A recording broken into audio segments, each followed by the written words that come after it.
Hey, what's up, everybody? It's Wrestling Uncensored tonight. we preview the Royal Rumble.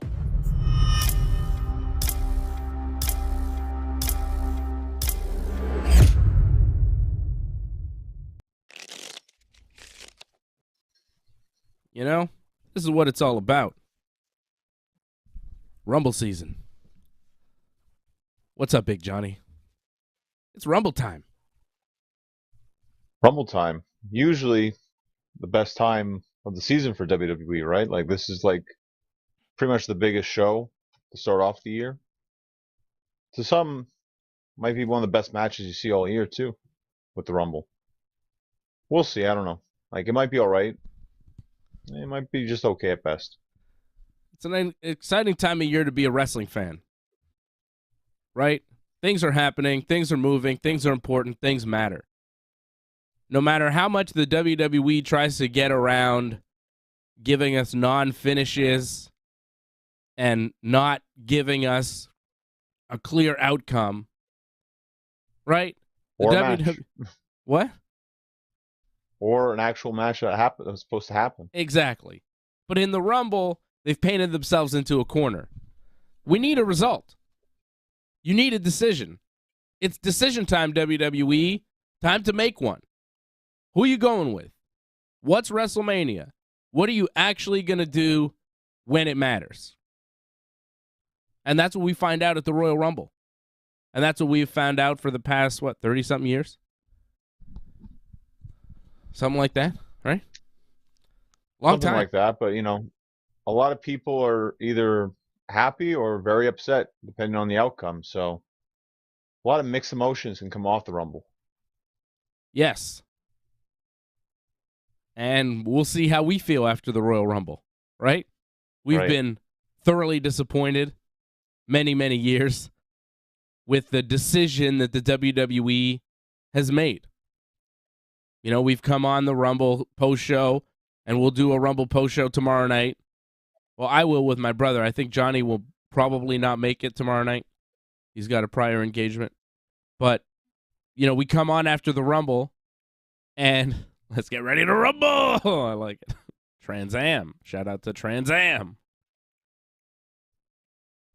You get a result, and we're not always happy with the result because the WWE has to make a decision. A lot of times when the WWE makes decisions, it's not a very popular decision. It's usually an unpopular decision. Over the past few years, right? Their decisions have been mostly unpopular. A lot of the fans displeased with what they've done with the Royal Rumble. And I hope that tomorrow night is not another one of those instances. I don't think it will be. I really don't. I think all the options that we have for the Rumble winners are fine. For the most part. Right? As long as it's the one you pick, right? That's it. As long as it's the one I pick? Yeah, then you're okay with it. If it's not that person, then you're kind of upset. Well, like when you picked Daniel Bryan a couple of years ago and that didn't happen, you were kind of upset. Yeah. But that's because I felt that it was really a bad move to not go with Daniel Bryan at that time. Like when, was it Batista came back and won the Rumble instead of Daniel Bryan? Not even. The one when Edge won. Like you felt it should have been Bryan in that one as well. Oh, like that's a couple years ago.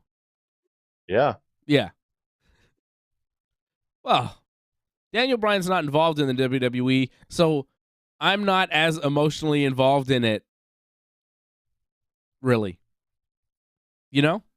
Like there are guys that I like, guys that I don't like in WWE, but Bryan Danielson, Daniel Bryan, in my opinion, is like the second coming of Bret the Hitman Hart. Like he's that good.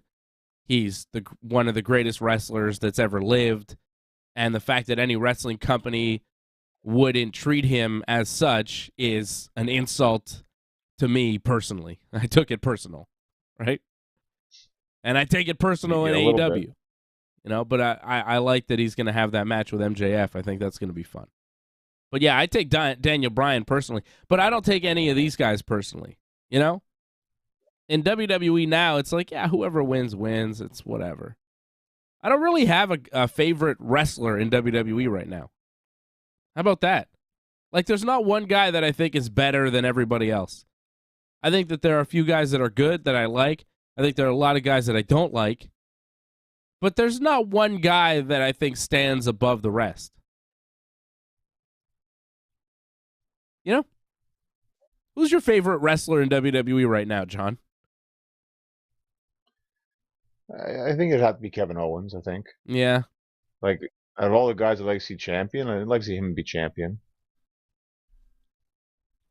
It'd be all right. But it wouldn't move me. It wouldn't get me emotionally invested. I'm not emotionally invested in any of their wrestlers right now, which is maybe a problem with their product more than me, you know? Well, I think a lot of people are invested in Cody right now. I think they got to agree with that. Yeah, I like Cody, but, you know, there's stuff that I'm like, yeah, whatever. I'm not fully invested in Cody Rhodes. You know? He's fine. He's good. I like him. He's probably my favorite guy they have right now. I think push comes to shove. You ask me who my real favorite number one guy in WWE, I'd probably say Cody Rhodes. But him and Owens. I like AJ Styles when he's around, but he's hurt. Gunther I like. I like Gunther a lot. Okay. Gunther All might right. be my favorite, honestly. Gunther, Sheamus, those guys are good. I really like Gunther. Gunther and Imperium too. They're tremendous. Those two guys, they had a good match tonight. They are solid. They are a very good tag team. I look forward to the Imperium Goons, Kaiser and Sosei against Braun Strowman and Ricochet next week on SmackDown. I know that's not his name. I forget his name. Da It Vinci, doesn't matter what his name is. Huh? I mean, you can keep hoping for The Rock. It really seems unlikely, though, sadly. Yeah, right? Are we going to change our pick? Like, picks for the Rumble. I want to shout out everybody watching. A lot of people watching, a lot of people excited. Jason Pete, member of the team. Shout out to Jason out in Mexico. He says Daniel Bryan is Bret Hart level. I think so. In my mind, he is. I think he's as good as Bret was. And I think Bret is the greatest wrestler that's ever stepped into a ring. I think Bryan is pretty damn close, if not as good. I wouldn't say better, but I'd say he's as good. I mean, different type of wrestler, but, I could see some similarities. Like, for me, Bryan's a little bit more like a mix of Owen and Bret. Because Bret wasn't big into all the aerial attacks, where I find Bryan has a good mix of that. Owen had a good mix of that too, with some good chain wrestling as well. So I feel he's a little bit more Owen, actually. Yeah, sure. But the differences between Bret and Owen were pretty, they're very similar wrestlers too. And I think Bryan is on that level. I mean, right? I mean, you're as big a Bret Hart fan as I am. Do you not see Bryan as a wrestler as being on the level of a Bret Hart? Yeah, sure, on the level and all that. Just like I don't see it as like the same kind of match, though. It's definitely the layout of it is completely different. Like, Yeah. especially you see Bryan now, like he's going for more of a Japanese style of wrestling, it seems. Yeah. No, I agree with you that the style of wrestling is different. I think that Bryan is, I'd say, even less Owen and more Dynamite Kid. You know? Sure, yeah. You know I what can I see mean? that, yeah. The headbutt off the top, like, when Bryan, and Chris Benoit too, who was kind of a carbon copy of Dynamite Kid. But I see a lot of Benoit and Kid in Bryan. And, those guys were pretty damn good.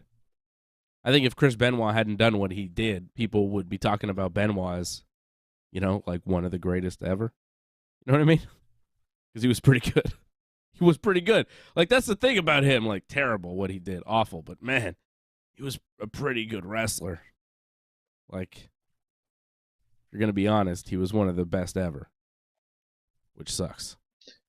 It's a shame. I mean, Yeah. he won the Rumble too, but Yeah. people like to forget about that as well. I beat Triple H and Shawn Michaels in the main event of WrestleMania 20, right? So Yeah, a race for a lot of people. Uh-huh. Now it's Yeah, Eddie well, and Kurt. yeah, you got to erase that. I mean, what are you going to do? You got to erase that and CM Punk. Those are the two things WWE has to erase. Did you notice on Raw all those photos, all those videos? Not a single one of CM Punk. None. Were you looking for it this week? I was looking for a bunch of things, to be honest. Like, I was looking for Punk. I was looking for, like, Camp Cornette. I remember, like, 95, 96. To me, they were the top heel group on the show. And I don't know if you remember that moment, like, when Vader, like, took out Gorilla Monsoon. Like, that was a big deal in 96. Like, that was huge. Like, the show stopped because of that. They thought, like, Monsoon was, like, serious. Like, that was the last you saw of Gorilla Monsoon. He was taken out. Like, that should have been made into at least some sort of moment, like that happening. Maybe a That's picture. a little disappointing. Maybe. When I think of Raw, I don't think of Jim Cornette. But I will say that the popularity of Jim Cornette now is so huge that it seems to me that it's a real miss by the big wrestling companies to not use him in some capacity as a manager, or, you know? Like, just to have him walk out. The heat and the love that he would get. Like, he's very popular in pro wrestling right now. Polarizing, but, you know, that's good. You want people to care. You either love him or hate him. Some people love that guy. I'm kind of indifferent, actually, so I guess I'm the exception. I think he's all right. I don't love him, but I don't hate him. But you know what I mean, Sean? Like, he's so over right now. You would think somebody might use him as a manager. Well, I think the problem is like, one, I don't know if he wants to do that, and it's got to be a deal that suits him. And then two, will he get along with people as well? Because there's a lot of people he doesn't get along with all over the place. So Yeah. to make it work, you know, it's it. I mean, it's not impossible, but it's not going to be easy, I think, as well. For a one or two shot deal, you know, maybe like a short program.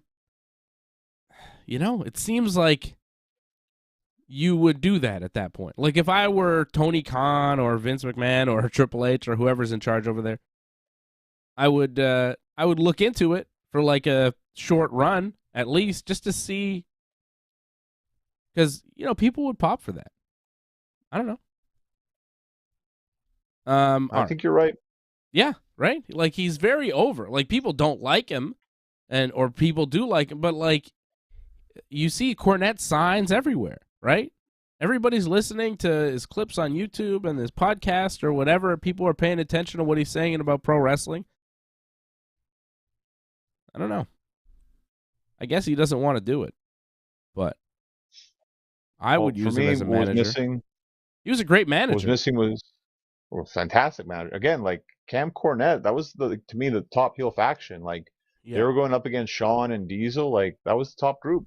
Owen, Bulldog, depending on which one was Yoko or Vader, but like, it was always like a top stable, I thought. But you also Nexus as well. That was a huge part of Monday Night Raw. You know, like, just wasn't there. Oh yeah, they didn't show any of that Nexus stuff. Huh. We may not have liked it, but it was still a huge deal. Especially remember when they took out everybody and they ripped the ring apart. Took up a lot of time. Yes. But then again, John, they also didn't show, you know, the Spirit Squad, who were on Raw a lot. They didn't show the Mustafa Ali's group that kind of took over Raw for a short time. You know, like, there's a lot of stuff they didn't show that was kind of bad. They were trying to show the highlights. You know, they're trying to show the good moments, right? I don't know. Like, Nexus has spawned off into like two other groups afterwards. Like, Retribution just, like, you know, started and died, and Spirit Squad, you know, started and got sent back in a crate. They could have shown the crate. I think that was the highlight of their run, pretty much. The crate. But that was about it. Like, I found with Nexus, that got years out of that, actually, and so many guys were a part of that. That, you know, Brian as well. Like, there's a lot they could have done with that. Just a little clip of them together, you know. I guess they could have thrown that in. They could have thrown that in. And then we can get into the whole like Bellas thing, because I know there's a big thing about that. I know how much of a fan you are of the Bellas, so Of I'd course. love to hear your thoughts on that. Well, the Bellas were upset, right? The Bellas were mad. The Bellas were they were advertised. And I think I mentioned to you, didn't I say to you on last Friday's show that the Bellas were advertised on Monday? They were on the graphic Monday that they showed. But then by Friday, when they showed the new graphic with Hogan and more people, the Bellas were mysteriously gone. Yeah. Which I thought was weird. What is that? I don't know what that comment is. I don't know. There was a comment on the screen that I got confused by. Is it AJ again? Is he back?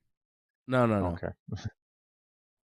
But it was odd to me that they were removed from the graphic from Monday to Friday. Like something changed. And then I heard somebody, I think it was the Wrestling Observer, reported that the Bellas had been flown to the city, but then they didn't go to the arena, right?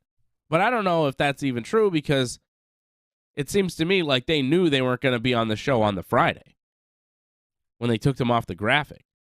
I don't know what exactly happened, but they were upset. Nikki Bella posted a video, right, where she was saying, oh, not enough women being shown on Raw. A lot of 30th anniversary legends were brought back, and they were mostly men. Medusa was the only one that was shown. They didn't have, Trish Stratus or Lita, who were big parts of Monday Night Raw. The Bellas did have a point. Or what? Sorry? And Lita. It showed highlights of Trish and Lita. Yeah, but you don't invite any of the women from the history of Raw? But apparently, I don't understand, because the Bellas were, I guess, invited, but then decided not to go. It's not clear what happened, but there's clear heat, right? The only thing we do know is there's heat, because Nikki Bella and Brie Bella seem upset. They posted a video, or they had an Instagram Live where they were saying some things about the WWE. They said, oh, you didn't show Mercedes because she's too over. Which doesn't really make sense. That's not why they're not showing her. Not showing her because she's not with the company right now, and she left on kind of bad terms. But I find it interesting that the Bellas are a little bit mad.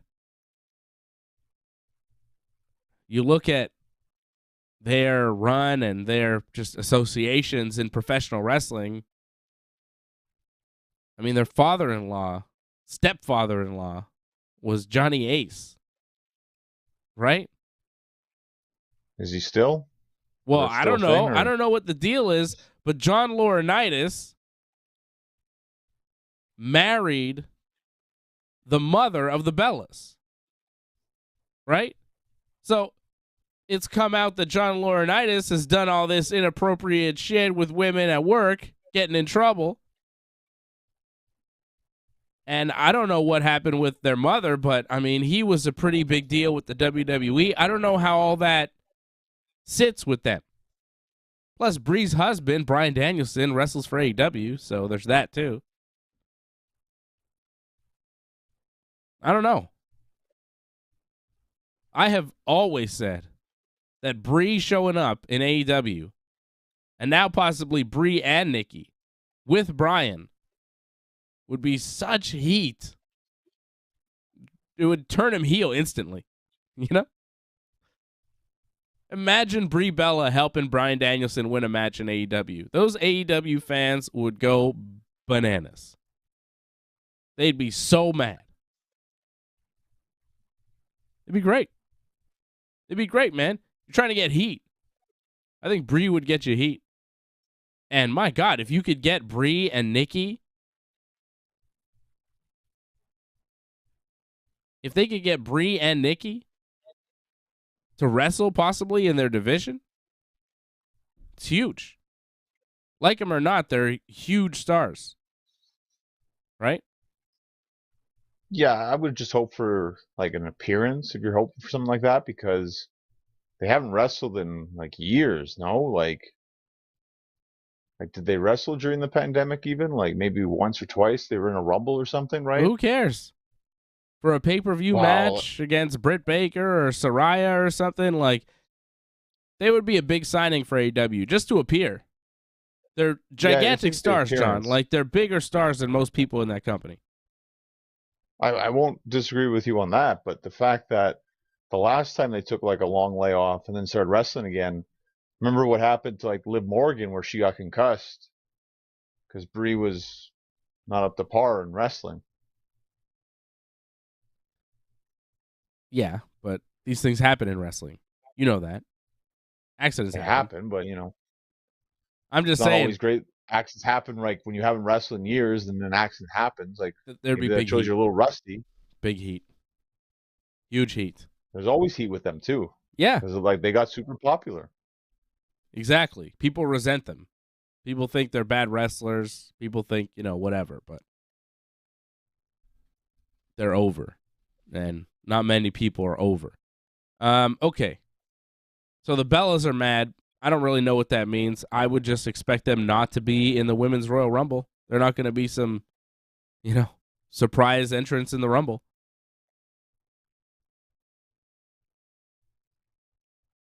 Well, why would they show up in the Rumble? To be honest, like I don't what? know, because they have Like surprises in the Rumble.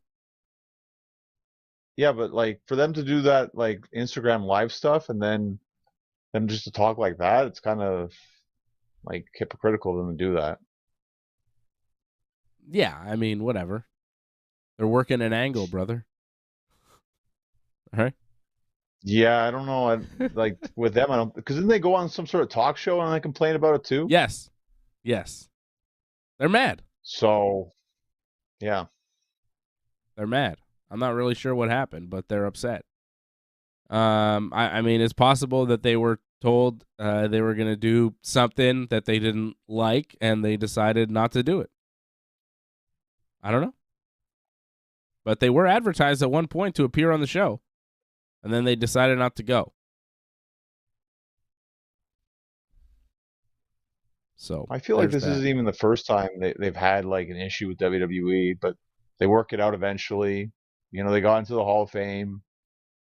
Like they usually come back in some capacity anyways, so I wouldn't really think too much of it. Maybe Brie would show up in AEW, but that would probably cost them a deal with WWE, so I don't know if they want to waste that money.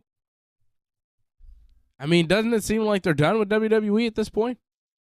They seem kind of done. There's just an issue. Like, doesn't mean they're done. Yeah, we'll Ric see. Flair had an issue, and Ric Yeah. Flair like made amends, so everyone else can make amends too. Yes. The Nature Boy, he apologized to Becky Lynch and Seth Rollins and Triple H for all the man stuff. He was very upset with Becky and the man and all that stuff, but apparently he apologized. So that's what he said on his podcast. People can kill their heat. I mean, heat can last a very long time, like Bret and Shawn, but even with Bret and Shawn, that didn't, last forever. So I wonder what that means for Becky and Charlotte. What kind of relationship do they have right now? Because at one point it seemed like they were very upset with each other. But if Ric Flair is apologizing to Becky and Seth and stuff, maybe it's cooled down, which is good. well, you don't have to love the people that you work with. You just have to learn to live with each other. That's about it. You don't have to be friends with everybody. Sometimes, and like even Tony Khan said it too. Like it's better to have like guys that have like a bit of an issue with each other. It makes for interesting matchups. People are more intrigued when there's actual beef. You've said that many times on this show. Yeah. But when you get that real beef, you got to make sure that you can still do business afterwards. Yep. Right? CM Punk I think needs Charlotte's to come very back. professional. CM Punk and FTR need to come back and do business. FTR, by the way, done. Like, their contract is up in a few months, and they're, like, taking time off. I don't know what's going on with them, but they might be done in AEW. I could see them going back to WWE. I listened to that Dax Harwood podcast, and the way he's talking, he sounds like they're maybe done with, AEW and looking to get a big money contract with WWE and kind of ride it out. I think they're weighing their options, kind of thing. Like, and from what I haven't listened to the latest episode, but from what he said, like, it seems like he's just telling you what's happened so far, kind of thing, and what's the current situation. And it's like he's taking time off right now, and they're weighing their options. And there's positives and negatives to both sides. Like, there's some people that he likes in AEW, some people probably he doesn't like in AEW so much. And WWE, he's actually stated who he doesn't like in WWE. So yeah, I don't know. We'll see what FTR does, but it sounds to me, maybe I'm reading in between the lines a little too much, possibly. I don't know. But it sounds to me like they want to go back to WWE. I think they're just going to take the best deal that's presented to them, pretty much. What works best for them, too, when I say that as well. It may not be the best money deal, but the money and the setup, where it's going to be, how it's going to work for them. Like, is Vince in charge? Because apparently Vince being in charge is apparently a factor for him. Yeah, well, apparently Vince is not doing any kind of creative anything. That's the reports that are being put out there, is that Vince is not involved in the creative. So that works for now. Right now. Right. If you were a wrestler, it was like a few weeks ago before Vince came back, it was like, oh, it's kind of a new day in WWE. Triple H is in charge. A lot of people want to go back. It seems like maybe a better place to work. And then all of a sudden Vince comes back in charge, and you're like, well, what's happening here? Who am I going to work for? Am I going to be working for Saudi Arabia? Like, what exactly am I signing up for if I sign up to the WWE right now? So I think, like, if I were FTR, I would wait and see. Like, I wouldn't hurry to sign with WWE right now. Super chat. If I were a professional wrestler, I would not be in a hurry to sign with them because their future is so uncertain. It's like, who's going to own this company? Who's going to be in charge? Like, say Disney buys WWE, for example, right? And Vince all of a sudden is in charge of creative again. So you got a Disney owner that you never see, you don't know, and Vince is just running the show when he's a madman. Do you want to go work there if you're FTR? Maybe not. I'm not saying they won't. I'm just saying I'd be trepidatious before signing to WWE. I'd be really weighing that option and kind of, I'd be trepidatious about that. That's the word of the day. It's just because of what happened in the past when they won the titles. I think it was on SmackDown, I think. And, like, Vince kind of made fun of them or something, like, about them being, like, Tully and Arn. And, like, I think that kind of got to him a little bit, where it's like, you're trying to make fun of me, but you're actually, like, to me, that's praise. So they're just on different wavelengths, I think, in terms of, like, the way they see wrestling, I think. So that's a problem. Potentially. Well, we'll see. We'll see what happens with the FTR going forward, but I think their contract runs out in like March or April with AEW. So Harold Schneider dropping a $10 super chat. He says he's the #1 fan. Thank you, Harold. You're definitely the #1 fan tonight. Member of the team, Harold Schneider. All right, Royal Rumble time. John, I want to start with the Women's Royal Rumble because I think it is absolutely ridiculous. And I think it speaks to kind of what the Bellas were talking about, is the lack of focus, lack of attention on the women's division. There are 7 of the 30 entrants announced for the Women's Royal Rumble. 7. I feel like they boosted that up, to be honest. I'm pretty sure on SmackDown, I think I had a list. I lost my list, but they boosted that number up a bit. It's 12 now. They added There you 5 go. tonight on SmackDown. You're right. Sorry. It was 7 before SmackDown. It's now 12. But that's, I mean, come on. That's 7 before tonight, and then tonight, the night before the Rumble, they add 5 more. Still, that is a lot of people in the Rumble that are just completely unknown. On the men's side, it's pretty close, too. But 19, I mean, more than half of the men, at least we know who they are. The women, it's just like, we'll figure it out. Yeah, but you know the history of the women's Royal Rumble. Like, a good chunk is mainly going to be NXT, like call-ups, or surprises, like blast from the past kind of thing.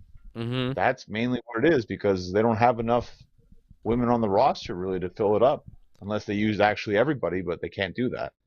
Or they don't want to do that too. So that's what's pretty much going to happen. That's why they don't announce people like that, because they just want more surprises. It makes it more, and it kind of makes it more interesting, honestly, for the women. Where the men, like, there's going to be some surprises, but there's already a lot of guys. So just to get in, it's kind of tough.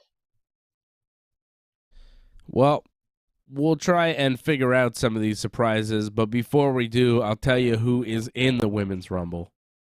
Liv Morgan, Candice LeRae, Rhea Ripley, Raquel Rodriguez, Shayna Baszler, Zelina Vega, Emma, Bayley, Dakota Kai, Io Sky, Lacey Evans, and Xia Li.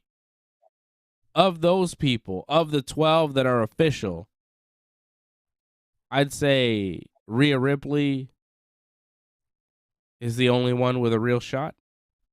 Maybe Bayley? Has Bayley won one? She hasn't, right? No, she hasn't won one, but I don't see her. I don't know about you, I just don't see her winning it, unfortunately. Like, I don't see it, but I mean, I wouldn't be mad at it. It would make a lot of sense. She's not won anything with damage control. Like, she's not looked very strong in this group, but she's Bayley, I could see them just going with her. She's a solid performer. well, I don't know about you. Like, to me, the final two, it's coming down to Becky and Rhea, I think. That's Becky the and way Rhea. I'm seeing how. Yeah. Hmm. And originally I had Becky winning it, but I think it's going to be Rhea in the end, because I'm not sure if Becky is going to wrestle Charlotte at WrestleMania. Like, I felt like it was going to happen, but maybe it won't. Where I feel like Rhea and Bianca, I almost seems like it's a lock. So Rhea is just the sure bet for me to go to WrestleMania. So she more than likely is going to win the Rumble for the women. I think that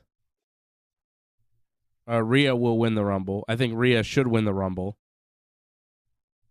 I'm not sure she will, but that is my pick. That's also my pick. I mean, we have made the same picks for a while now for the women and men's Rumble since the last pay-per-view, which was something? I don't remember. TLC? I actually remember the last 2 or 3 years I've had the Rumble right for men and women, but this is the first year in a while, I think, where I feel like I'm not 100% confident in my picks. Yeah. I felt very good the last couple of years. This year, it's like I'm going with this, but I also feel like it might be something completely different too. Wouldn't be surprised. I wouldn't bet on it.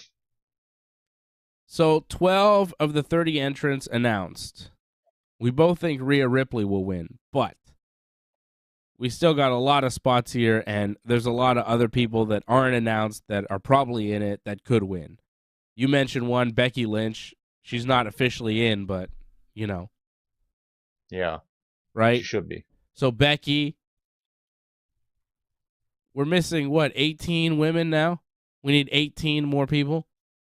Can we book 8? 10 will probably from NXT, I'm sure. Okay. 10 from NXT is a lot. Oh, they have enough. Don't worry. They could do it. Yeah, but who wants to see that? Yeah, well, 10. you're going to get it anyways. Too bad. All right. Well, and then you're going to get a bunch of blasts from the past, Kelly, Michelle McCool. I think Michelle is almost a lock. It's in Texas, right? Yeah. I could see Kelly, Michelle, Eve Torres, maybe. Candice Michelle. Yeah. I saw maybe Nia Jax is going to be in it. There you go. Yeah. I could see Lana being brought back for the Rumble. Maybe. I guess. Melina. Yeah, that was good. I think it was last year too, wasn't it? Yeah, I mean, maybe Mickey James. Yep, that was fun. I don't know. Lita just randomly, you know. Possibly. I think Charlotte Flair's going to be in it. She's not official, yeah, you think but so? well, I don't think so. She's Because they did defending that her last title. year, didn't they? But she's defending her title next week on SmackDown. So why wouldn't you put her in it? Because they did that where it's like, oh, she wants to, you know, win the other title as well. They did that angle where she was already the champion going into the Rumble, trying to win the Rumble anyways. I just feel they wouldn't do that again. So I mean, they could if they. I mean, not gonna book her? Well, just have her come out after whoever wins, you know, and have a stare down. You could do that. Stare down with Bianca and Charlotte. I guess. Bianca's wrestling though. She's wrestling Alexa Bliss, right? But Yeah. Charlotte does not have a match. Her match is next week on SmackDown against Sonya Deville. Where's Ronda? You think Ronda's going to come back and win the Rumble? I don't think so because she won it last year. So yeah, I don't think she's going to do that. But apparently Ronda went home. When Raquel Rodriguez and Ronda was supposed to be at the Rumble, but they did it on that SmackDown instead. Mm-hmm. And then they just added the title change for some reason. Because she wanted to leave. Because I think Ronda was just done. I mean, it's possible Ronda... I mean, I have no idea what happened. But I can imagine that Ronda was maybe told, yeah, you're not going to do the Raquel match here. You're going to do the Charlotte match at Rumble, and you're going to drop the belt to Charlotte. And she's like, just drop the belt to Charlotte now. See ya. I don't know.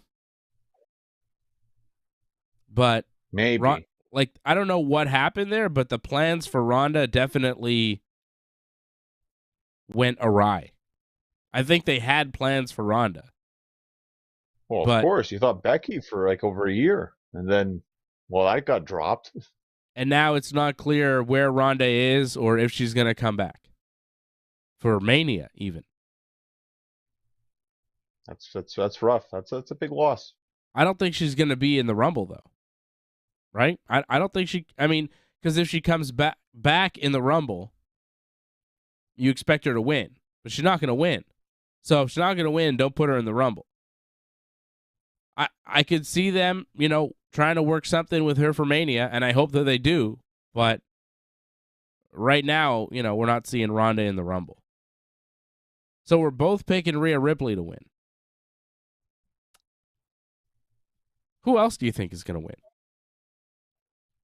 I mean, we could choose one from Raw and SmackDown, right? Like, in terms of Raw, like, obviously Rhea, to me, is, like, the one who's standing out the most. In terms of SmackDown, that's very bleak.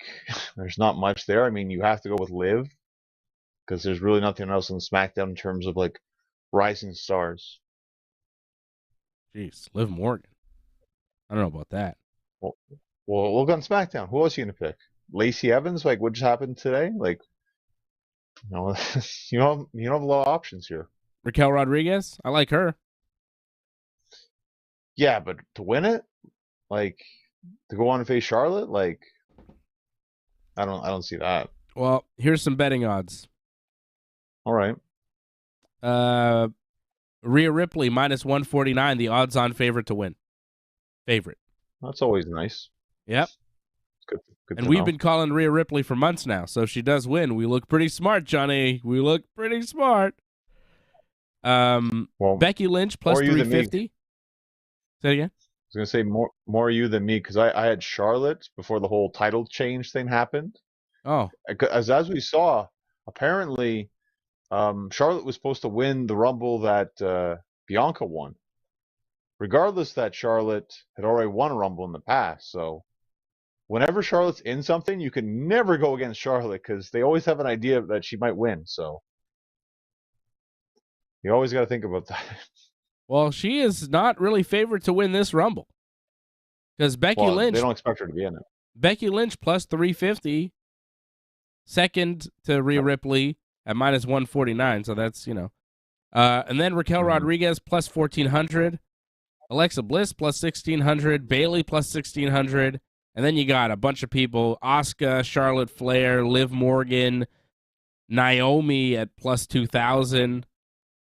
And then, there's just kind of the long shots, right? But Naomi would be nice if Naomi showed up. That'd be a great surprise. Yeah, that'd be huge. I don't know if it's going to happen, but that would be a big don't surprise. Get your hopes up for this. No. That's what I feel about this Rumble. Don't get your hopes up too much because I don't know if it's going to work out the way you want. Yeah. I think that Rhea will win. She is the odds-on favorite to win. Mm-hmm. I think we'll see a few surprises. I think it'll be a fun match. I usually enjoy the Women's Rumble. I think it'll be good. I'm looking forward to it. And I'm looking forward to seeing if Rhea does actually win. Because other than Rhea, I don't know. I guess Becky or Bayley. One of them makes sense. I don't really care. I think Rhea should win. I like Rhea. I think she's doing a good job. They need to push her. They need to give her something big, But if they don't, whatever.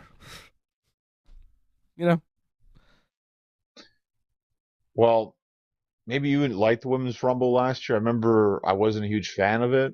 I remember there was a lot of dead spots, and I just thought a lot of it was just very sloppy. They had moments, but there was just a lot of nothingness happening in that Rumble for long periods of time. And remember, it's an hour-long Rumble, too, so it just feels like it's even longer than that when it just drags. So, yeah. I remember there was being something off about the finish. I can't remember exactly, but I remember the finish being kind of off a little bit, so I kind of heard it as well. So, I mean, they can be fun. Just make it short and simple with a lot of them, Don't make it too complicated. Especially if you bring in some of them who haven't been in the ring for a while, it kind of shows a lot. So, just make it easy.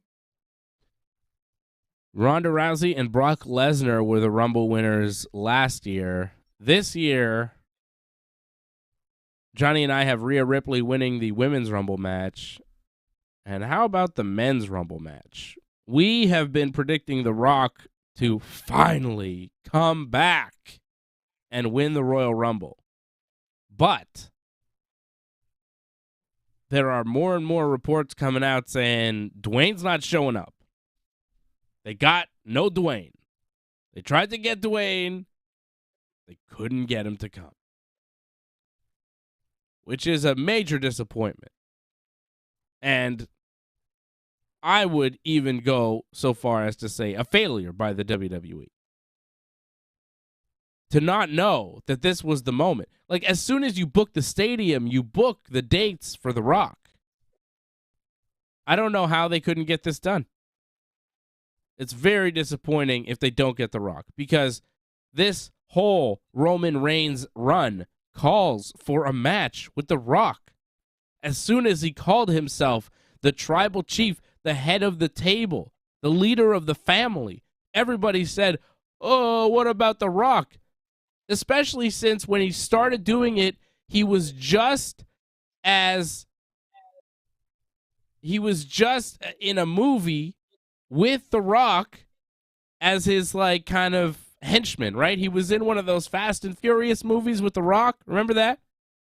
Roman had Hobbs a small and Shaw, role. I think. The what? Yeah. Hobbs and Shaw. Yeah. Hobbs and Shaw, yeah. I saw that movie. It was good. But Roman had a minor role in it, right?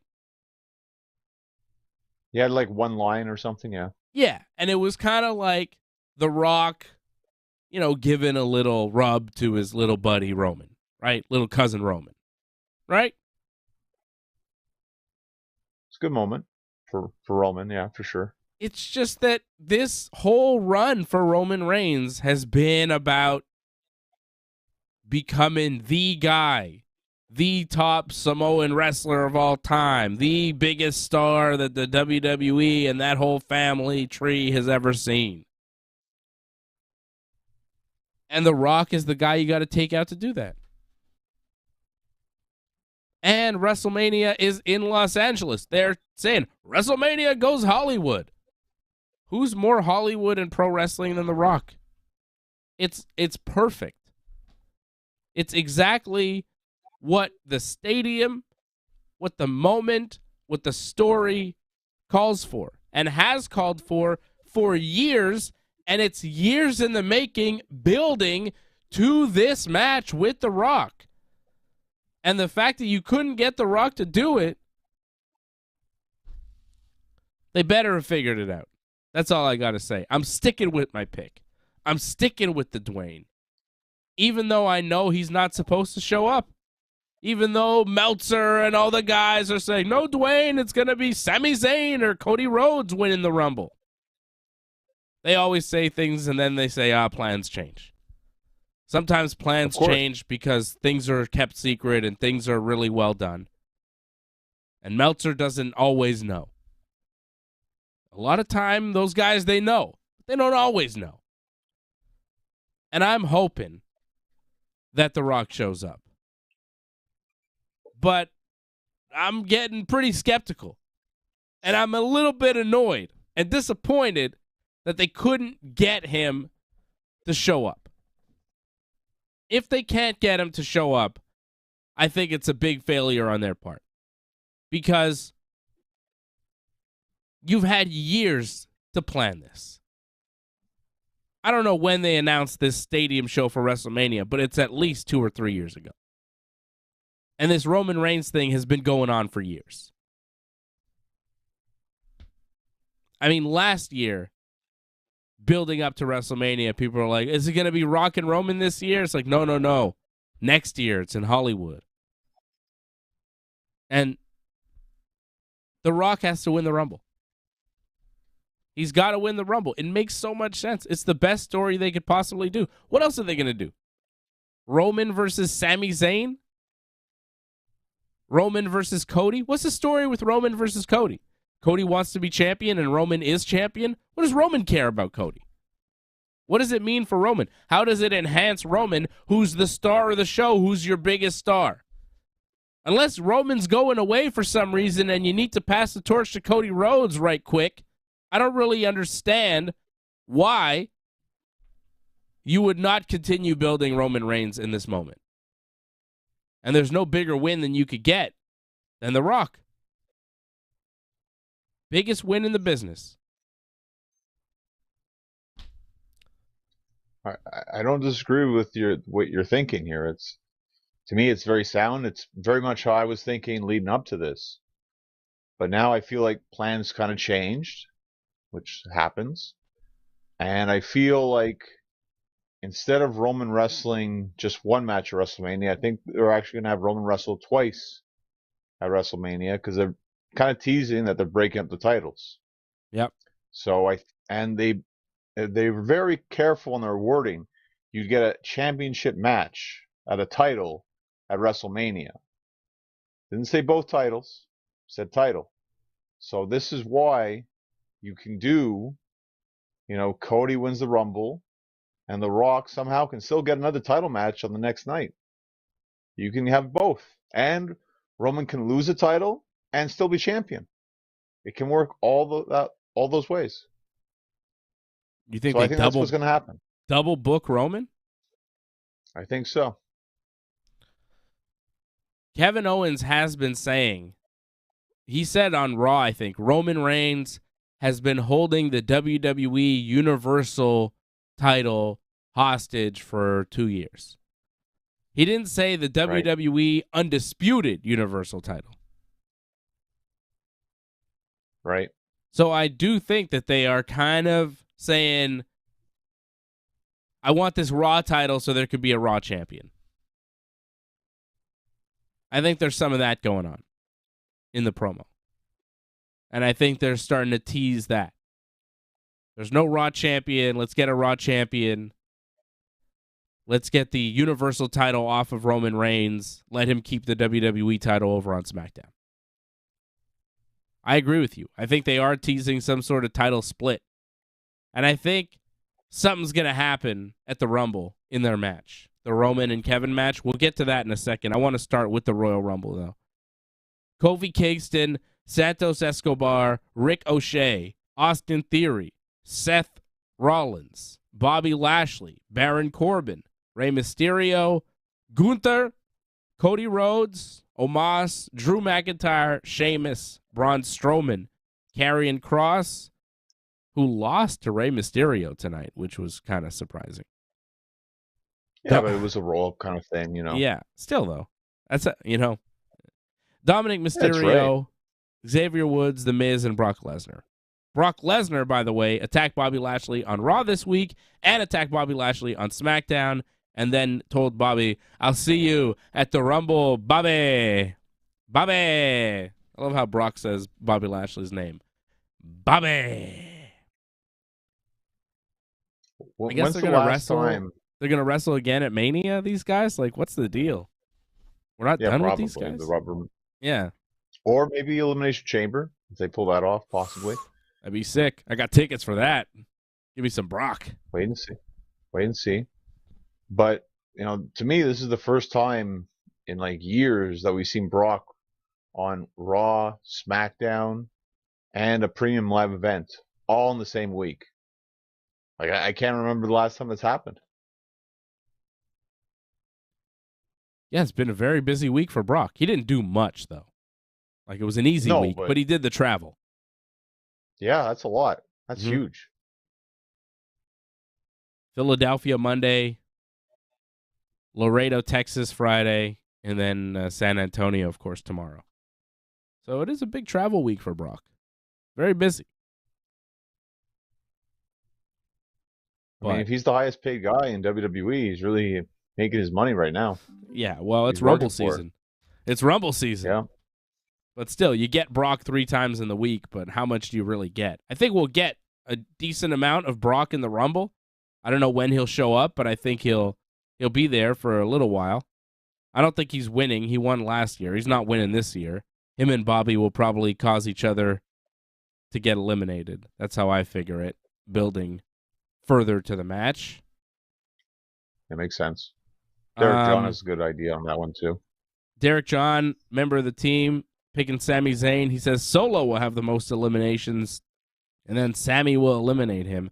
A lot of people think Sami Zayn or Cody Rhodes winning. Doug Hepburn says if Rock doesn't show up, I pick Cody. A lot of people going with Cody or Sami. Cody makes sense. Sami makes sense in the story. But I just... Cody's been built pretty strong. Sami is not really believable in a main event role, against a Roman or whoever he may find himself against in the Royal Rumble or the WrestleMania, after winning the Rumble. Sami winning the Rumble, I don't really see, because I don't think WWE is going to push him as, the champion. They haven't really built him in that type of way.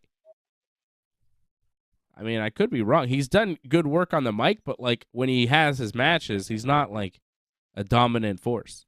I could see them putting the belt on Cody because he's winning matches and, he seems like a threat to Roman Reigns. Sami seems afraid of Roman Reigns. That's part of his character. He's hiding behind Roman. I don't know. Well, because Elimination Chamber is going to be in Montreal, I think Sami's going to face Roman in Montreal. That's going to be his WrestleMania pretty much. So, and then face the Usos, I think, at WrestleMania, because for me, the story was always him and the Usos and him trying to, be nice to Roman, but the Usos were always in the way. Now they're actually helping him. It's going back and forth kind of thing. And I feel like in the end, it's going to be him against the Usos. But he's going to have that match with Roman. It's just not going to be WrestleMania. And I think something's going to cost him in the Rumble. But that's why they have Cody. So people will still be happy. You announce Cody and then he wins? Like you announce his return in the Rumble, he shows up in the Rumble, and then he just wins the Rumble? Seems kind of anticlimactic. Triple H did the same thing. Yeah. Maybe. Betting odds for you. Cody Rhodes, odds-on favorite, plus 125. That's surprising. Sami Zayn, plus 375. I thought Sami would be the favorite. Wow. The Rock, plus 400. Dwayne's in the mix. Well, he's in there. Yeah, he's not far out. It's actually a decent, like, if you're betting, that's a decent bet, to be honest. Yeah. I hope they got it done. I really do, because he's the best option. Like, Cody's a fine option. Sammy's all right. Makes sense in their own way, but it's not blockbuster. It doesn't do much for Roman. Unless this is just kind of the unraveling of the whole Roman Reigns tribal chief gimmick. Wait and see on that one. I don't know. Like, I feel like this could go another year. Yeah. I've always thought that you do Rock here and then you build Cody for next year against Roman. That could very well happen too. It's possible. But as we've seen with Becky and Ronda, maybe sometimes you shouldn't wait too long. You build Cody up for next year for Roman. Cody beats Roman at WrestleMania next year. And then who comes out to confront him afterwards? MJF. 2024, John. 2024. Don't forget. Yeah, but for them to put him in that spot right away, I'd be a little surprised. It would make a lot of sense. People would go nuts. Especially if he has a long run with the AEW World title going into an exit from the company. It's believable. Well, he's not losing it. As right now, I don't think he's losing it this year, I don't think. Is that wise? If they don't have him signed past the end of the year, to let him run with their championship for the whole year as he's possibly negotiating a contract for the next year? Is that wise? If he decides to leave, to let this guy beat most of your roster, be champion all year, and then leave? Who has he beat, really? Like, he hasn't even defended the title once so far. Yeah. But he won the title, right? Okay. So two wins. Like, he's going to beat Bryan at the pay-per-view. Probably, yeah. Who knows? And then what? Like, he'll wrestle the next pay-per-view? Like, he'll wrestle, 6 times a year. Not everybody. Still. To hold the belt for a long time? Like, I don't know. I get it. It makes sense right now. But will it make sense in, like, October if he's still champion? Well, that will depend how over he is. Maybe it'll be time for him to drop it all out, maybe. I would try to get that contract done now with MJF to extend him for a few more years. Now. But I think he wants to see what kind of offer WWE could give him, so he's got to wait. Okay. So I've got The Rock winning because I'm sticking with my pick. I'm sticking with my picks from several months ago, Rhea Ripley and The Rock. Are you changing your pick here, John, the night before the Rumble? Are you changing your pick? Yep. Wow. I'm going with Cody. Wow. I still think The Rock's going to face Roman. It's just the setup's going to be kind of different. You still think he's going to face Roman? Even if he doesn't show up here? Yeah. I think Roman's going to wrestle twice at WrestleMania. Double duty. Defend both titles. The Texas Rattlesnake, Stone Cold Steve Austin, plus 700. He's the 4th favorite to win this match. I love a match where the top 4 guys, a Royal Rumble in 2023, the top 4 favorites, Cody Rhodes, Sami Zayn, The Rock, and Stone Cold. Still, The Rock and Stone Cold could show up and win it all. fantastic. It's kind of sad. Well, It's really no, sad. I don't think it is. I don't think it is. Like, it's Stone Cold Steve Austin. Have you seen the shape he's in? Did you see him last year? He looked great. And he's Stone Cold Steve Austin. One of the biggest stars in the history of the business. He's fantastic. I don't know. I mean, it just shows you don't have any big stars anymore. Like it's kind of sad with WWE. They don't have those blockbuster stars. They have to bring back people from the past all the time. The fact that Cena's on the cover of the new WWE game is ridiculous. Absolutely ridiculous. Shows you that they haven't made anybody. Yeah. They got Roman. I think he was on the cover the year before, wasn't he? And he's on the Tonight Show tonight, promoting the Rumble. They got Roman. Well, hopefully they put over The Rock. That'd be nice. They got to get The Rock for WrestleMania against Roman Reigns. Okay.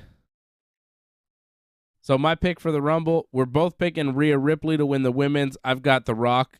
Johnny is going with Cody Rhodes, which is possible. And, like, again, I'm not mad if Cody wins. You know? It's not like I dislike Cody. This is Daniel Bryan. No. I would prefer Cody over Sammy. I don't think it makes sense for Sammy to win. Because I think it makes sense. But they're not going to make him a main event guy. Like, he's not going to be a main event guy. And this is a main event accolade, you know?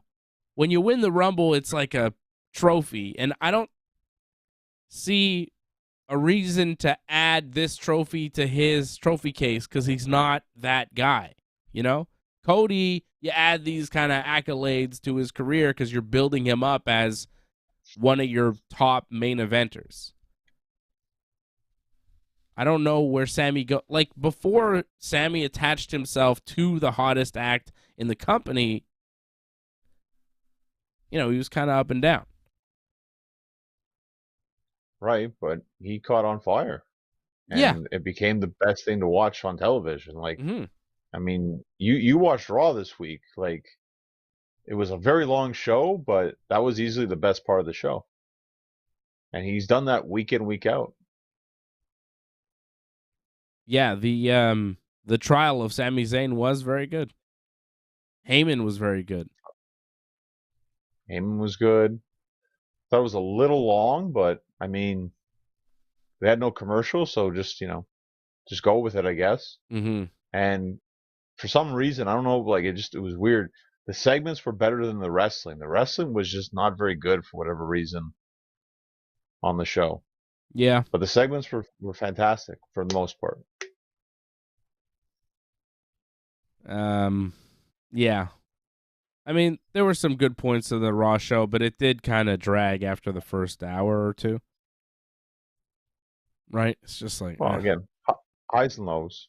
I don't know if you Google search Raw XXX, but for the most part, Raw, like WWE Raw, that show pops up when you get there. For the most part. So, somewhat safe for your kids. As long as they don't scroll down. I don't know why you tested that, but there you go. Yeah, I don't even know. Not much happened on Raw this week. Alexa Bliss cut a terrible promo to Bianca Belair. Ric Flair came out. That was all right. Introduced his daughter. It looked like he was in a paintball contest or something. Yeah, it was a weird suit he was wearing. DX and Kurt Angle did an in-ring comedy skit. Well, Kurt Angle was Billy Gunn. Yeah. It wasn't terrible. It wasn't terrible, but it made Imperium look bad because, like, it took them forever to get to the point. Mm-hmm. And they're just standing there in the ring and doing nothing. Like, that to me kind of buried them a little bit. Yeah. Eventually they made a match. Seth Rollins and the Street Profits against Imperium. Yeah. Hogan came out at the start of the show. His mic wasn't working. That was sad. Not his fault, though. I mean, you know. No. But do you hear what Kurt Angle said? Angle said Hogan had back surgery, and now he can't feel the lower half of his body, and he needs a cane to He can't walk feel his around. legs or something. Yeah. Yeah. Ugh. Poor Hogan. Sounds like he's really banged up. I mean, Every he time looked you- good. Huh? He looked good though. Like, Yeah. Yeah. But apparently he's in a lot of pain. So always feel for the Hulkster. Nice to see him. But what he did was, minimal. Introduced everybody to Raw, and that was it. And his mic kept cutting off. It wasn't a great use of Hulk Hogan, but they put him out there. It wasn't anything special. First time you've seen him in years, just give him something simple for the most part. Yeah. Same thing with Flair. It's been years. Just give him something simple. They didn't give Undertaker something simple. He had to come out on the motorcycle. Looked like he was having a lot of trouble getting around on that thing. Getting around wasn't bad. It was getting back, actually. It looked like it wasn't starting too much. Getting off of it, too. And then getting it to kind of sit there. He seemed like he was having a lot of trouble with the bike. Biker Taker. American Badass Undertaker came out for some reason. Even though Bray Wyatt is doing like a spooky gimmick, and that's what Undertaker was out there for. He was American Badass here. And he scared off LA Knight. Had to get Kid Rock back on TV. I guess. And then LA Knight went to leave and run away from Undertaker, but Bray Wyatt showed up behind him and made him go back in the ring, and then Taker goozled Knight and then tossed him into Bray Wyatt for the Sister Abigail. And then Taker stared at Bray and then said something to him. People were wondering what he said to Bray Wyatt. I don't really care. Let's go have some alcohol with your dad. I saw your dad backstage with Ted DiBiase. Took all the money at the end. Uh-huh. IRS and Ted DiBiase were there on the Raw 30th anniversary show. I mean, it was a typical WWE bring back a couple legends, have no idea what to do with them, kind of put them around the show, do one big comedy skit with JBL and Poker, and have everybody there. Just kind of in the background. And, of course, a big in-ring segment for DX because, Triple H, Shawn Michaels. Because we already had one like a couple months ago, so let's have another one. Yeah, sure. We need this again with Road Dogg. Like, come on. It wasn't great. It wasn't great. Like the Sami Zayn, the Bloodline segment was very good. Roman was good. They were all good. That trial was good. And that was when they pretty put much Sammy it. in the match. When they put Sammy in the match, that was pretty good. And the injury wasn't bad until they made it fake. Like it was good the way Jimmy was selling it, but then Adam Pearce kind of made it fake, unfortunately. So I kind of killed it a little bit. But Sammy coming in there, replacing him, they get the win. That was a good moment. And Sammy again helping his buddies tonight. Kevin Owens wrestling Solo Sikoa. And Kevin goes for a swanton, gets the cover, 1-2. Sami Zayn shows up, pulls Solo out of the ring at the 2 count, which I think caused the end of the match because then chairs were going around and everybody was fighting. Bell never rang. No, right? That match never end? Well, this was, again, something that's been coming rampant in WWE where people interfere in matches and, the referees don't really do much. Like, they kicked out Finn Balor, I think. But sometimes they just don't do it. Like, Rhea Ripley came right in the middle of the ring. Yeah. Like, stared down, like, Jay. Nothing happened. Like, just, oh, well, distraction, roll up, whatever. No, it's okay. Rhea can do that. So, it's very inconsistent. It happened again tonight, too, I think, if I'm not mistaken. Like, it was Scarlett, like, I think, pulled on Ray's leg right in front of the referee. Ref just looked at it. That was it. Didn't even yell at her. So they're getting very lazy with their blatant interference, sadly, WWE. And they Yeah. should know better. They've given up on the rules entirely. It's not it's not good. Because then if there's no rules, you kind of lose what any of it means, and why is this a disqualification?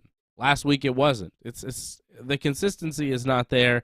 And I agree with you. When I saw Rhea Ripley get in the ring, I was like, you're not in this match. You can't be in the ring. It's one thing to jump on the apron, but you can't just get in the ring whenever you want during a match.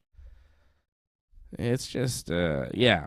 And then, so Sammy pulls Kevin out of the ring. So he did help Solo, I guess. Or maybe cost Solo the match by disqualification. It's going to give him, he wasn't supposed to be there at all, so Roman's going to get mad. Oh, that's true. Roman said, I don't want to see you until the Rumble. And he wasn't supposed to be there, but he showed up before and said, oh, I'm around. I just want to say thank you, Jey Uso, for sticking up for me on Raw. And then the Usos got kicked out of the building, so they called Sammy and said, hey, go back up Solo. But Roman said Sammy wasn't supposed to be at SmackDown. But Roman said, I don't want to see you until the Rumble, but he didn't see Sammy. Roman wasn't at SmackDown. So, I don't know. As you saw with the tag match, Roman's always watching. Yeah. And Jey Uso did say, hey, you're not supposed to be here. Roman said, you don't show up to the Rumble. So, I guess. So Sammy interferes, and then Kevin Owens looks like he's going to hit Sammy with the chair, but instead he hits Solo, and he walks away. So still not attacking Sammy, even though Sammy's costing him the match. How does it play out with Sammy and Kevin and Roman tomorrow night? Roman says Sammy's got one final test. I think the final test is going to be, help me defeat Kevin Owens. Attack him for me so that I can win. Cause some sort of interference, And I think he probably does it, and that's how it ends. And maybe that's how Roman is forced to defend a championship in the Elimination Chamber, because the bloodline keeps interfering, so he's got to defend the Universal title in the Chamber. Because whoever wins the Rumble has chosen Roman already to face for a championship at WrestleMania, so Roman has to be a champion, but he doesn't have to be a double champion. That makes sense, right? Kinda. I don't know. Maybe. I don't think Kevin beats Roman, though. No, I don't think. I don't know about you. I didn't love that promo that Kevin did on SmackDown, where, I'm going to die trying kind of thing. And it's like, well, you're not going to die. So don't say that kind of stuff, come on. Yeah. Like, unless, you're going through, a flaming dumpster like Kane or something with Shane, another Raw moment they could have shown. Unless something like that's going to happen, you're not actually going to die or anything like that. So, come on. If anything, what's going to happen is that I think Sammy is going to interfere to help Roman, but show hesitation. But in that hesitation, Roman will take advantage and get the win. But then Roman will be like, you hesitated. You're out. I think that's how it's all going to go down. Maybe not all in that one night, but it'll grow into that, I think. And it's going to be very convoluted. Paul Heyman's probably got his fingerprints all over this, so a lot of moving pieces will be involved in this. Solo, the Usos, Heyman, there'll be a lot of stuff going on. So it'll be action-packed. It'll be very interesting, but in the end, Roman's winning, using Sammy in some way. That's what's going to happen. Yeah. Good match. It'll probably be the match of the show, I think. Yeah, it should be. I agree with you 100%. I think it's going to be a very complicated finish with all sorts of people involved, and Heyman and the Usos and Solo and Sammy and everything. But in the end, Roman will win. Roman Reigns minus 900 favorite to win. Kevin Owens plus 400. So Roman is Have they made it heavy favorite. Have they made it no DQ already? Because, that seems to be the flavor of what they always do every week. Well, it's suddenly a no DQ match out of nowhere. So. Not That's all right. technically. Remember? Not yet, but yeah. Not yet. Wait and Probably see. tell us during the match, which they have done before. All right. Well, I think that What match will happened be with good. Lashley in theory on Raw this week, right? Yeah. Wasn't no DQ going into this. Suddenly it's a no DQ match. Right. They were hitting each other with tables and chairs and stuff, and I was like, did they make this a no DQ all of a sudden? I don't understand. They did. They announced it though. They said it during the show that it's a no DQ match now. Before the match happened? Yeah, before the match happened, there was a Oh. graphic that said it was a no DQ match. So you may Okay. have missed that part of the show. Yeah. Because Lashley just won a 6-man challenge to get the title Right. shot. It was nothing about a no DQ going into it, but yeah. Okay. How about this? It's time, John, for the Mountain Dew Pitch Black yeah. match. We got it. And while we preview this match, I'm going to taste test the Mountain Dew Pitch Black beverage. How about that? How about that for an interactive experience? Let's see. Ooh. The flavor is Citrus Punch. I don't know why Citrus Punch is Black. like black. Shouldn't it be like orange? Citrus, no? It smells odd. It's dark lemon, possibly. I don't know about this. I wonder what'll be worse, this beverage, Mountain Dew Pitch Black, or the match between Bray Wyatt and LA Knight. Let's see. Well, you don't like the Funhouse, so it's probably going to be that. It's not bad, but it's not what I would call delicious.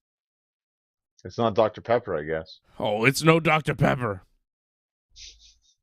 Yeah, it's kind of like, I kind of taste like fizzy grape juice. Like fake grape, like grape drink, kind of. Doesn't Right, really taste right. citrusy at all.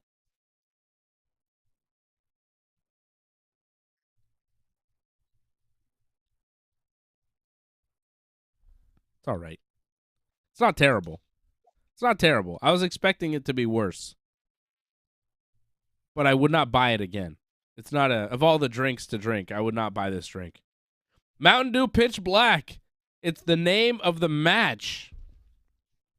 I don't know what that means. I don't know what the gimmick means. Maybe they get sprayed with Mountain Dew. You would expect the beverage to be involved in this match somehow. And you would also not expect it to be, a match in darkness, because you wouldn't really be able to see anything. But they are kind of teasing that the lights will go out, and I don't know. They're going to grunt. I mean, I don't know what the hell this match is going to be. I expect it to be a bunch of spooky nonsense. Uncle Howdy will be involved. He was there tonight when Bray Wyatt did a promo with LA Knight. It's just horrible. I don't like it. Yeah. Yuck. Leaves a bad taste in your mouth, like Mountain Dew Pitch Black. Terrible. Not a good aftertaste. That's good to know. But I guess this is going to be Bray's first match back on TV, because I don't think he's wrestled since, right? I mean, I think he's done a house show. Yeah. But I wonder too, is this going to be an actual match? Because mainly he did matches like this. It was always a cinematic experience, right? Yep. So is it just going to be that? I'm leaning towards that. I think cinematic, maybe end in the ring, possibly, or vice versa. Start in the ring, end in the pitch black, possibly. Something like that's going to go down. A lot of it, I think, will be, spooky whatever video stuff. I think they should just have to wrestle in a pool of Mountain Dew Pitch Black. I mean, that's not great, but I mean, what they're probably going to do with the puppets and the whole lighting and the darkness, and then you see a spotlight and then suddenly spooky music, it's probably not going to be much better than that. So It's going to be so dumb. And they'll probably add in some sort of comedy bit where Bray Wyatt picks up the Pitch Black and he drinks it and he's like, yeah, refreshing, and then he goes on doing his spooky nonsense. It's going to be terrible. It's going to be horrible. I think Bray Yeah, Wyatt but will win, it's a but I don't good really care. Huh? it's good to have those buffers in between the rumbles because the rumbles are very long, and we're going to start off more than likely with the women's rumble, right? Yeah. So a good hour or so, you're going to be a little burnt. So maybe it's okay to have a little ridiculousness after that, and then you can get back to some normalness for the most part. And then you got Bianca Belair defending her title against Alexa Bliss, who's been absolutely horrible. Also involved with the Uncle Howdy Bray Wyatt spookiness. This How one for bad was that promo? Bianca's Raw Women's title.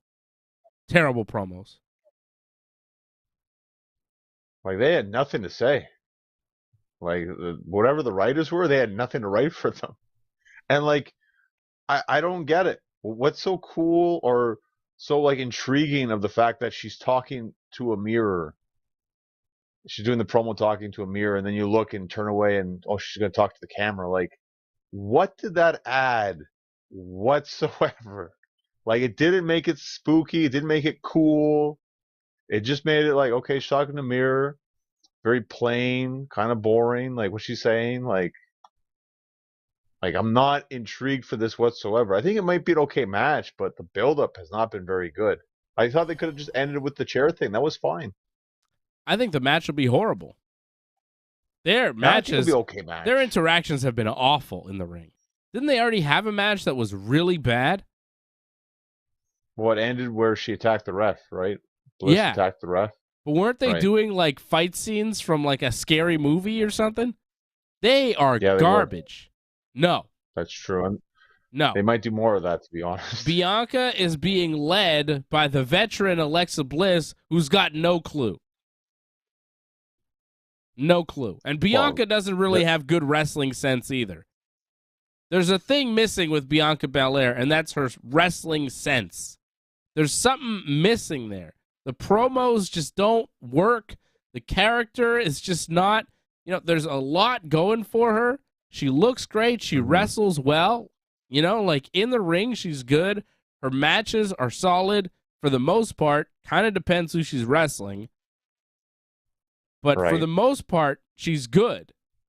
But man, the promos and the character and just like when she's mad, she still comes out waving and spinning her hair and skipping to the ring, even when she's supposed to be mad or making a save.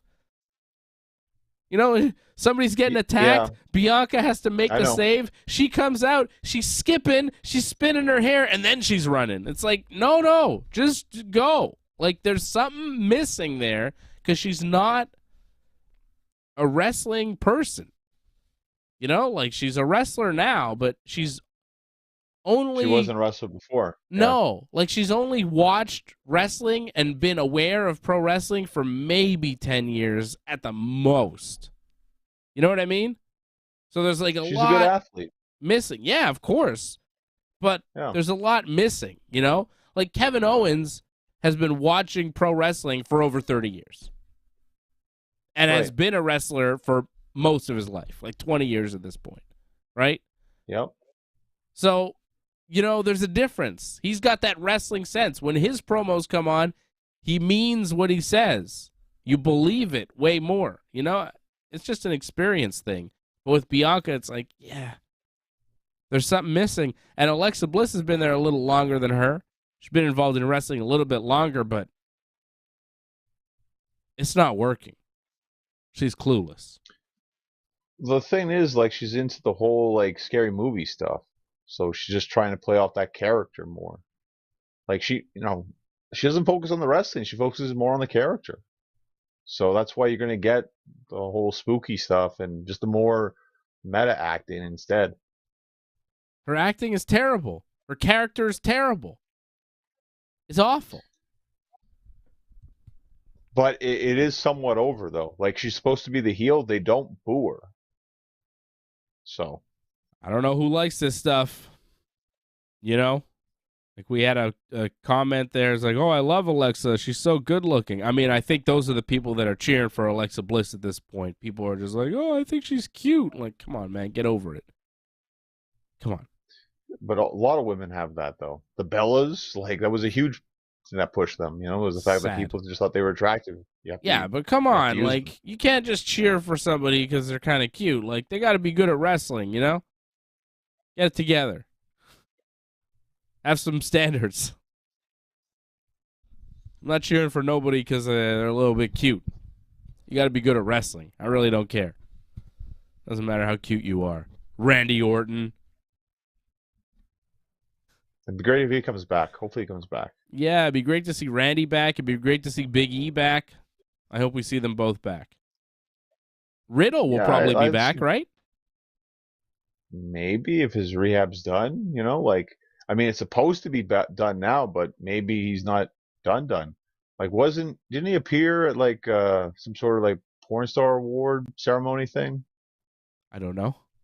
I don't keep up to date on the porn star awards. Like, I just read some of that, like he showed up there or something. Because his girlfriend's a porn star, right? Oh, is she? Well, I thought you knew about this kind of stuff. Okay. I don't know about the porn world, John. I'm not plugged in like you are. You're plugged into Matt Riddle, though. Like, you guys are not like really. bros and similar interests, kids and all that. Like, you both have kids, no? Well, I live in the same house as my kids. I don't leave the state where my kids live. Similar. Like I Matt didn't Riddle. say exactly the same. No, we're very different. He does jujitsu and smokes weed and has kids. Okay, similarities. I take care of my kids. Difference. Yeah. I've never been accused of sexual assault. Difference. Never been to rehab. Never been to rehab. Difference. No. I'm not quite Matt Riddle. Thank you very much.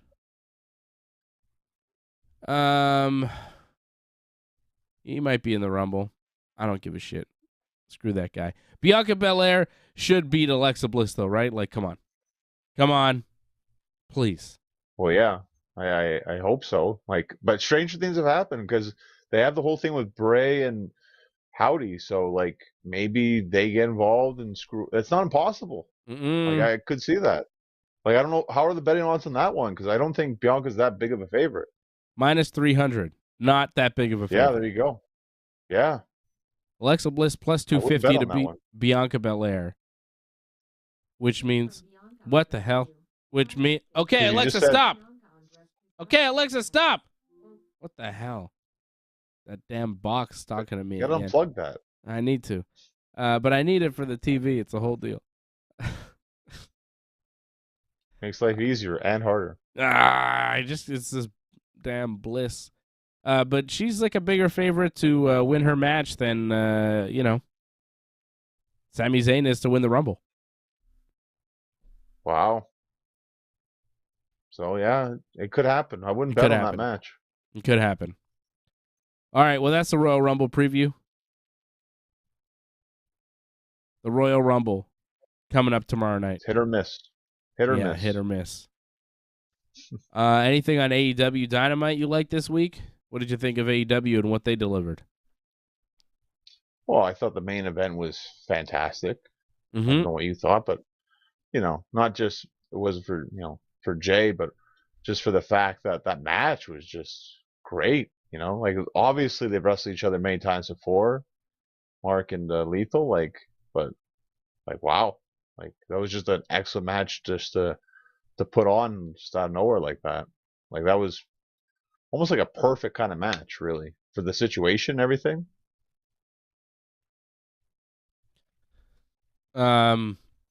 Yeah, I mean, I got vibes very of, emotional. Brett, like that Owen Hart appreciation match, like the Brett Benoit thing. I got vibes of that, just how emotional it was, just how good the wrestling was. It was on that level.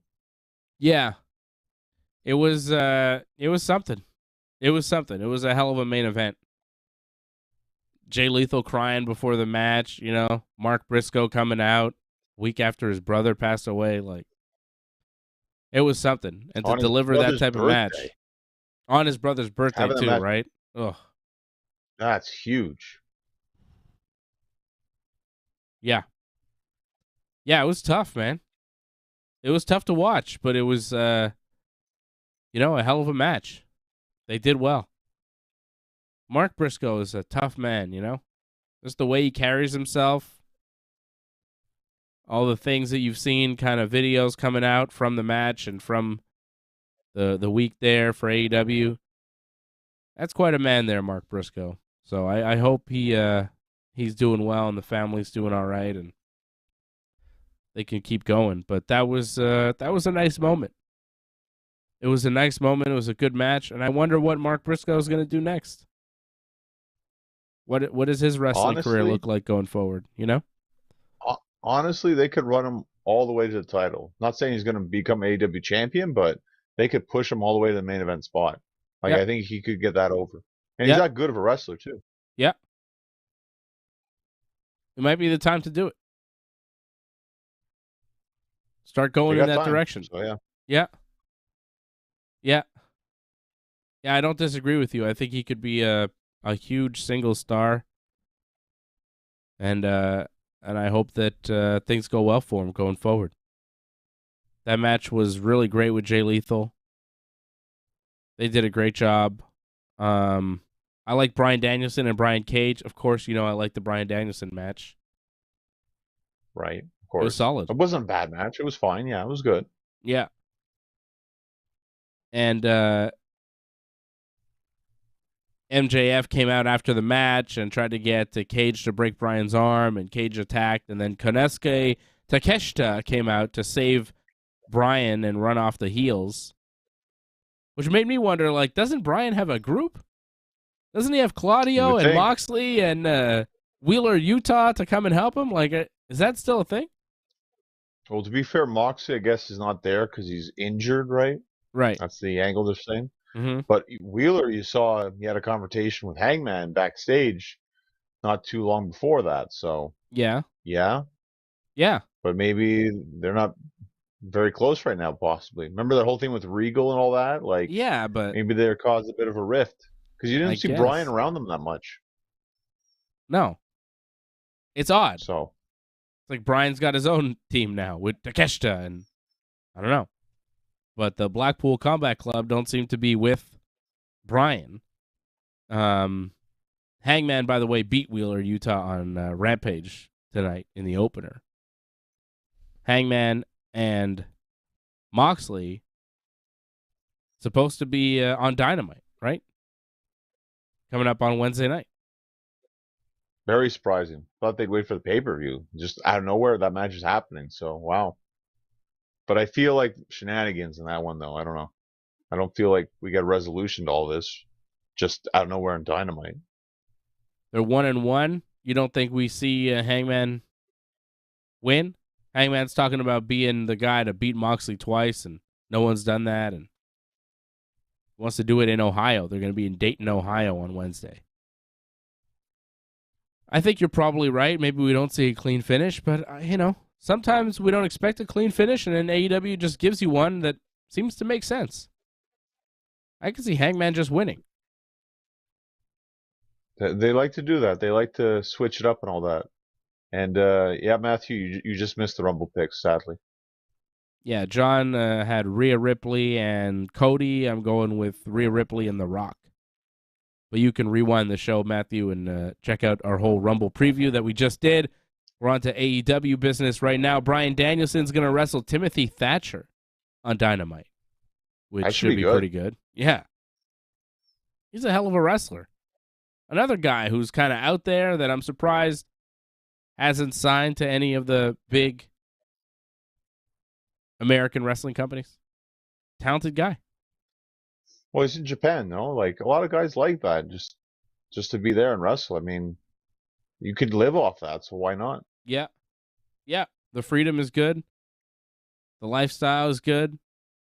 Well, depends, what you're doing, but Timothy Thatcher is definitely a solid pro wrestler and a very cool matchup for Bryan Danielson. So if you've never seen Timothy Thatcher wrestle before, you're going to want to tune in to Dynamite on Wednesday. I just noticed there's a little graphic of our Rumble winners next to us here on the screen. Do you see that, John? You got a little Cody next to you. I I got a little Dwayne next to me. You don't see that? oh, I see the Cody actually. I don't see Rhea though. We should both have a Rhea somewhere. Yeah, where's our Rhea Ripley's? But we Yeah. got that's all right. I like it though. I got my little Rock there over here. Hey, Rock. Little, buddy. looks gigantic, but yeah. Well, he's tiny compared to me. Look at me. I'm way bigger than him. Squash him like a bug. Tiny. What else happened? Les Sex Gods beat Ricky Starks and Action Andretti after Daniel Garcia used the baseball bat to help Jericho and Sammy Guevara get the win. You know, it was all right. They're still doing that. It was I all really right. don't care about Andretti and Ricky Starks and Jericho and all that. Like, I know they're trying to run an angle there, but it's like the matches are okay, but the story is like I don't get it. I don't get it. Well, they're trying to make new stars, and with Ricky Starks, I feel like they're on their way. I feel with Action Andretti, like there's potential there, but I feel like he would have been better suited as a heel. Like to me, a lot of what he does, except for the high flying stuff, just his mannerisms seems more like a heel. So I don't know, like him losing, maybe they're gonna possibly change this up, possibly where he got that win on Jericho, but then he just can't win anymore, possibly, and then turn him heel. Doesn't seem like they're going that way now, though, right? Not even close. Oh, I have no idea. You never with AEW, you never know what they're doing really. Like you think they're going one way, they go the opposite way. So they love doing that, where it feels like it's predictable. Also, we got to switch it up. They're definitely good at that. I give them that. Where I feel like I am for sure it's this way. Nope. Yeah, that's what I'm saying. AEW is a little bit more unpredictable. Like, we think maybe Moxley and Hangman won't have a finish, but maybe Hangman just beats Moxley. I could see that. I don't think Moxley Or beats vice Hangman. versa. Yeah, I'd be Really? surprised, but it could happen. It could happen. I think Hangman, see he said he wants to shenanigans, knock Moxley out. I think he's going to try and do it. He might do it. Like, go crazy. They doing could it. try. Yeah. Darby Allin beat Buddy Matthews. I thought that match was pretty solid. Nice Hangman coffin drop to get the win. Darby's always good. Everything he does. Well, Darby always kills himself every match, so I mean, every time he's out there, yeah, of course you got to watch. But I found the interference stuff was just a little, it took away a little bit from the action, but I get it, You have Sting out there, and there's the rest of the House of Black, so you have to have a little bit of interference, but it took away a little bit for me just what the action of the match is going. You could have just done it straight up, I thought, but still that was good a match. mess. That was a mess. It did take away a little bit from the match because the lights go out during the match, which is like, what? Yeah. What's happening? Brody King and Malachi Black appear behind Sting, who's ringside for Darby, right? And then they're going to attack Sting, but then Ortiz shows up, and he attacks Malachi Black with a kendo stick, and then Sting fights off Brody with a baseball bat, and they just kind of brawl to the back, and then they all disappear. But, yeah, like, I didn't understand what Ortiz was doing there. Ortiz is with Sting and Darby now? I guess he's got beef with the House of Black from something that happened at some point. Like, it's hard to follow. Well, it's not hard as long as you watch Rampage, but we don't pay attention to Rampage enough because a lot of that was happening there. Okay. And they were trying to recruit Ortiz, and Ortiz was saying no. And it got to the point where Eddie Kingston doesn't trust him anymore because he thinks he's going to join the House of Black, but he doesn't want to join the House of Black, and this is his way of showing it. But Eddie Kingston attacked Ortiz. Yeah, because Eddie Kingston doesn't trust him. But he's not involved with all this, with the House of Black and Sting and Darby. For now, I guess, no. He's doing his own thing or whatever he's doing. Is Eddie Kingston in the House of Black? I think Eddie's just probably going to do his own thing more than likely. Have that whatever that is. Kind of. Well, we'll find out, I'm sure. The Acclaimed and the Ass Boys and Daddy Ass went to see a therapist, and they did a little promo. The Ass Boys are upset that their dad didn't spend enough time with them and that they're still not being taken care of by their daddy because their daddy is with the Acclaimed and not with them. And they want a tag team title shot. So that's happening.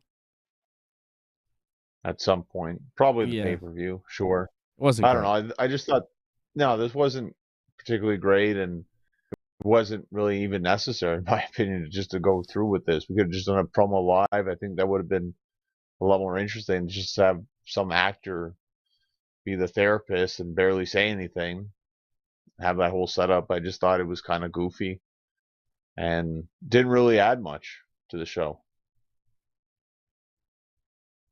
Yeah, I agree. MJF did a bit of a promo about Bryan Danielson and stuff. He's mad that Bryan's trying to take away the only thing that gives him happiness, the AEW championship, and bad things happen to people that mess with MJF. You could just ask that old British guy who looked like a methed out Ellen DeGeneres, making fun of Regal's appearance there, saying, you know, look what happened to Regal, look what I did to him. It's going to happen to you, Bryan Danielson. So, a little promo there from MJF this week. Yeah. That's Dynamite. Short and sweet, but you know. Yeah. But not much happened on Dynamite. There was a women's match, though. Ruby Soho. Yeah, Ruby Soho beat Toni Storm after Britt Baker distracted Toni Storm. Is this the Britt Baker babyface turn? Yeah, maybe. Because I feel like the battle line's being drawn now, right? We kind of talked about this last week, where possibly like a women's NWO is going down with Saraya, Toni Storm, and other former WWE women. And now you're having like the AEW originals or just AEW people that love AEW, I guess, are going to be on one side. So it looks like the battle line's being drawn in a sense. And they kind of had a promo, I think, on Rampage where Britt's like, you know, are you with us or against us kind of thing. So we'll wait and see. But I thought that match was excellent. Apparently that was their first match against each other. So that was really good. I wouldn't mind seeing that again. Yeah, it was pretty good. Toni Storm, the most consistent women's wrestler in AEW. Every match she has is just great. Right now, she's been a good, like, I think it was Thunder Rosa for a while, and now I think she's taking that spot. Yeah. What happened to Thunder Rosa? She ever coming back? Well, she got injured. Yeah, but she got injured at some point. Maybe not, though. Bad back injury, obviously. I mean, they took away that whole interim title thing for a reason, right? Because they knew it was going to be a while, so.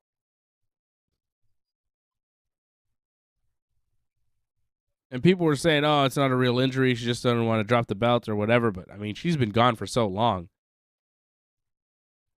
It's got to be a real injury. You know what I mean? Like, not wrestling. Well, and given the style that she wrestles, you know, a very intense style, and take a lot of bumps, like, stuff catches up to you. It makes sense. It was a relatively uneventful Dynamite, though, except for the main event, right? The tribute to Jay Briscoe. Like, the rest of the show just kind of went on. It was all right, but it wasn't, like, a big deal. Nothing really major came out of it. Got a few matches for Dynamite next week that should be good. Hangman versus Moxley, Bryan Danielson versus Timothy Thatcher, and Darby Allin versus Samoa Joe in a no-holds-barred match for the TNT title, which, you know, that card is stacked, but I think Darby and Joe might steal the show. Like, good God almighty. They have some pretty good matches set up for next week. Hangman and Moxley, Danielson and Thatcher, Allin and Joe. No holds barred. Like, that's a good show right there. That's better than this week's lineup. Yeah. And this week's lineup was all right. But, man, next week? Jeez. I mean, you figure Danielson will beat Thatcher. You figure Darby will beat Joe. But with Hangman and Moxley, you're not really sure. You don't think Darby beats Joe? I don't know about that one. I don't think it's like...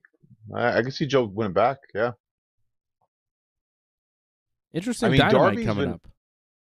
Darby's been wrestling every week and like, killing himself every week. So I could see them play it up to where like, oh, it's caught up to him kind of thing. You might be right. Should be some great matches. The Acclaimed are supposed to wrestle too.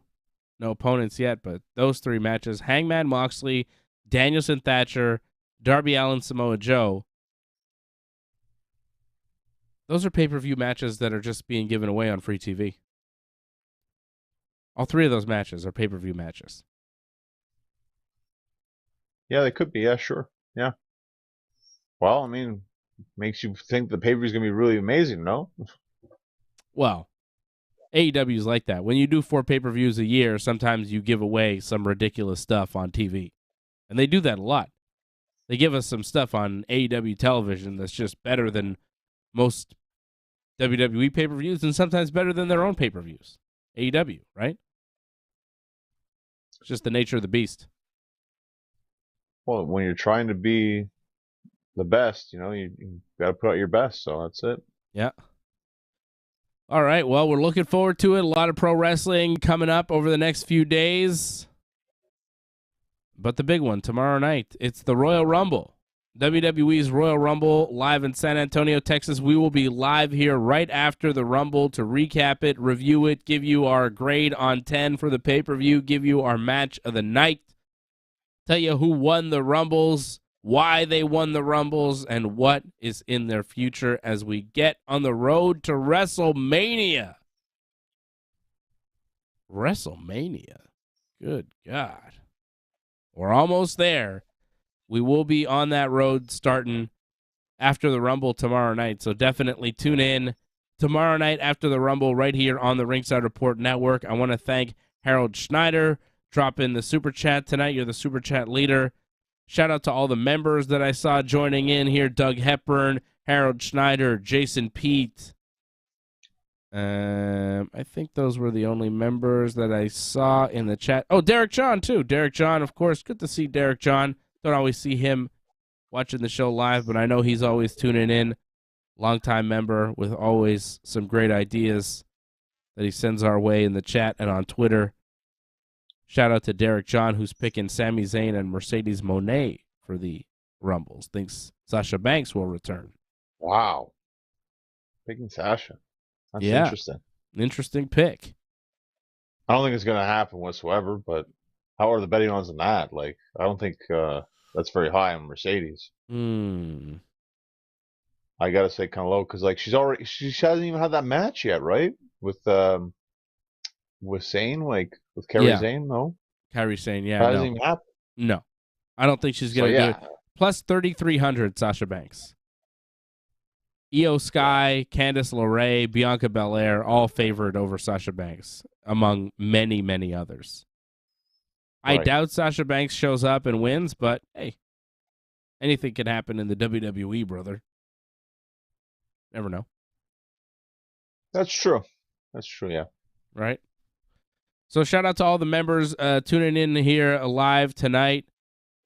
And don't forget to subscribe if you have not subscribed already.